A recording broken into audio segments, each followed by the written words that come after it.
Hey guys, it's Brian, and welcome back to another tutorial where I don't show you the perfect way to do things, but I show you the way that I do them. In this series, we're going to be going over the shell ZSH, an popular alternative to the bash shell. And what we're going to begin with here is some command line basics for people who might not be familiar with it. What I've got here is a brand new install of Ubuntu on a virtual machine. I'm using Linux for these tutorials. They should be mostly applicable to Mac as well, aside from obviously the programs that you use. But the shell and the commands should all be the same. And I wanted to do this from a fresh install because I wanted to show you the configuration kind of from the ground up. How do you install it and how do you go through the configuration steps and get everything up and running? But like I said, first let's talk about some basics of the command line. For those of you who don't know what the command line is, we can get to it a couple different ways. From Ubuntu, you can go up to the Activities button here, type in Terminal, and click on the Terminal button. That brings us to the command line, or the terminal application, where we can enter in commands for our computer to interpret. Another way to get there is a keyboard shortcut that Ubuntu provides, where you can just hit Control, Alt, and T, and that'll bring up a terminal as well. Now, when using the terminal or a command line, you always reside at a certain location on your file system. Now, we can figure out what location we're in by executing our first program that we're going to within the command line. To execute programs or enter in commands, all we have to do is type something into the terminal and hit enter, and we're good to go. So the command that we're going to enter is pwd, which shows the current working directory of where the command line has been instantiated. In this case, it's in my home directory, /home/bschulte. Now the next thing that we might want to learn how to do is how to navigate around our file system. That's one of the most basic things you can do with the terminal or the command line. Now let's go over a couple commands that help us do that. First command that we'll learn is how to list what's in the current directory. We can do that with the command ls. That shows us all of the files and the directories that are within the current location that we're at in our command line. Now, if you see, different files are color-coded in different ways. This is pretty typical of most terminal programs, and the colors might vary depending upon which one you're using, but they all accomplish basically the same thing. In this case, the light blue text indicates that those are directories, such as desktop or pictures. In this case, the white text is denoting that there's a file, examples.desktop in this case. Now, say we want to move around in our directories. Say we want to go into a directory. For that, we can use the cd command. Cd will allow us to change directory to what we want to change to. Now, we need to tell cd where we want to go to, so we have to provide it what's called the command line parameter. So let's say we want to go into our downloads folder. We would type in cd space downloads. Now, by executing this command, we're telling the CD program that we want to go into the downloads directory. By hitting enter, you can now see, based off the prompt, that we're now in the downloads directory, and we can check that with our pwd command. And indeed, we see that we're in the downloads directory. Now, say that we want to go back up a directory. That can be accomplished very easily with a cd command as well, but this time providing it the command line parameter of ... is a special representation just saying that we want to go up a directory. By executing that command, you can see we're back in our home directory once again. This navigation is very similar to on your typical desktop systems. If you open up a file browser and you're navigating through your file system that way, this is exactly the same. You're operating under the different locations from where you're browsing through on your file system. It's no different than what you're doing here in the terminal. Now let's look at a couple of other commands that are used for different file manipulation, some common ones that you might come across. So say that we want to create a new directory. That's pretty simple. All we have to do is use the mkdir, make directory command, and then we just have to tell make directory what directory we want to create. Say we want to create the test directory, and now we can see with our ls command listing what's in the directory, we can see that our newly created directory is indeed there. So let's cd into our test directory. Now, it might get annoying to type in every single letter of the directory every single time you go to have to navigate to it. Thankfully, most shells, including ZSH as you'll see, and bash that we're using here, have what's called tab completion.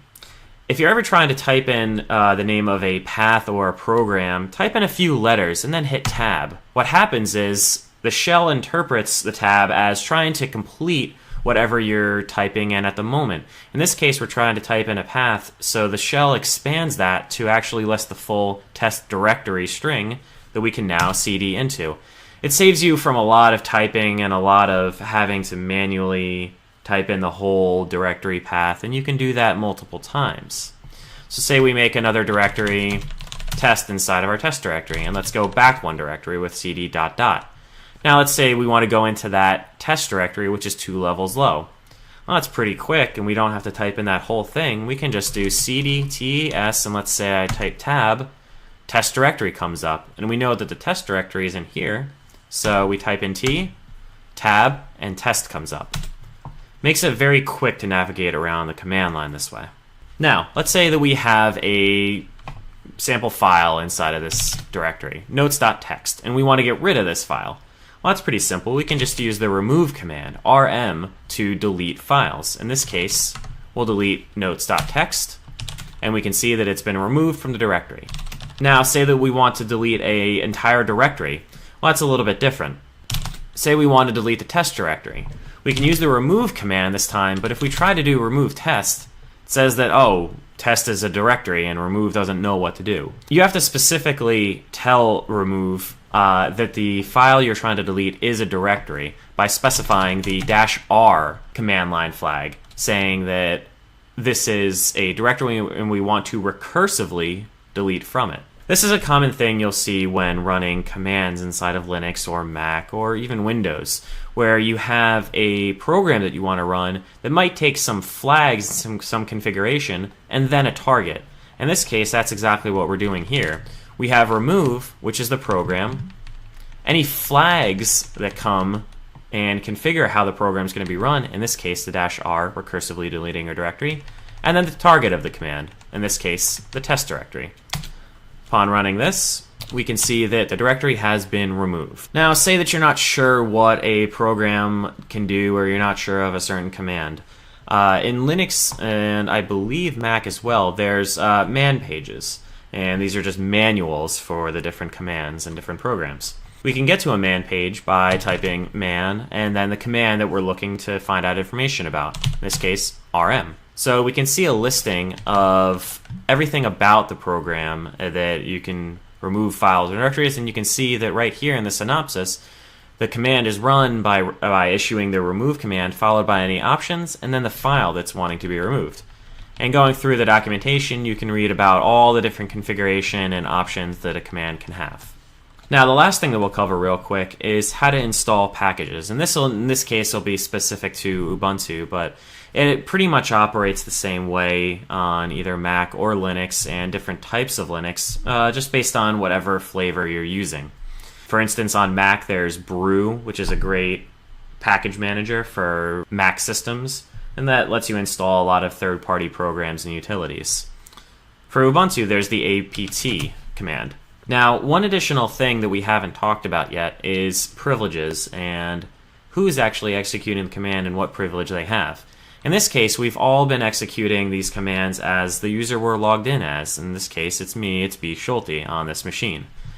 Now, say that we need to do something more important, say like we need to install a new package with apt. In that case, we have to execute it with root level permissions. And it's the same thing on Mac. Any command that needs to be executed as root can be preceded by the sudo command. Sudo just says that we want to, as a super user, do something else. In this case, we can say apt install some type of package. And this is how we install packages on Ubuntu, with the apt, then the install parameter, as well as the package that we want to install. Now, there's a command line utility called htop, which lets you have a nice view of your system and the resources of the system and what's taking them up. So let's go ahead and install that. It'll ask us for our password, and once we input our password, it's now being executed as the super user. Now, this whole process is very similar to if you're coming from Mac or Windows and you go to install a program and it asks for your specific permission to perform the action.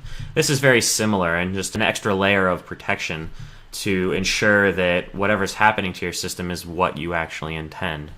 So we've installed the htop package, and now you can see that we can actually run many commands and programs directly from the command line. So we've got our new htop program, and we can just run that by simply typing in htop. This is a nice program where you can see the load of your CPU and your memory and what's taking up it. It's very similar to the task manager in Windows. And to get out of it, we can just hit Q.